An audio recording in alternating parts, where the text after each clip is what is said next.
So talking to your kids about that perennial question, how do we know Christianity is the only right religion?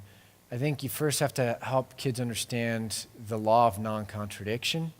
Doesn't matter what age they are, the older they are, maybe the more philosophical this gets, but the idea of the law of non-contradiction is that something can't be true and not true at the same time, you know. So the fact that Christianity and other religions make exclusive claims, this is the way, other religions, same thing, this is true, meaning by implication all those things are not true, that for all religions, they're either true or not true based on that claim of exclusivity.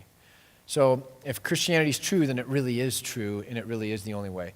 So spending time talking about it being the only way is less profitable than talking about is it true or not.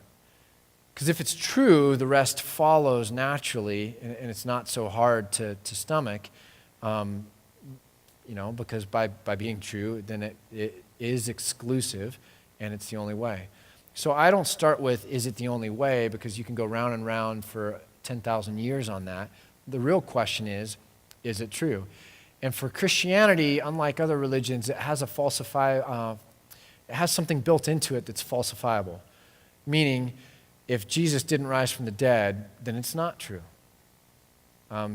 Paul says this in 1 Corinthians 15. If Jesus didn't rise from the dead, we're idiots, really, and we're to be pitied. So if Christianity is true, it's the only way. We know that there's one thing you can look at to rule it out as being true or false, and that's the resurrection of Jesus Christ. And so for any age, even with adults, it really hinges on the cross. And so we come back to the cross and say, here's why I believe in the resurrection. Here's reasons to believe in the resurrection. And ultimately, if Jesus is still living, he's not in the grave somewhere, and he's able to have a relationship with his followers, which is a subjective thing that can be explored through the Holy Spirit. Here are the objective reasons, the subjective reasons, and if ultimately you come to believe that Jesus rose from the dead, well then by implication you're saying it's true, and you're saying it's the only way.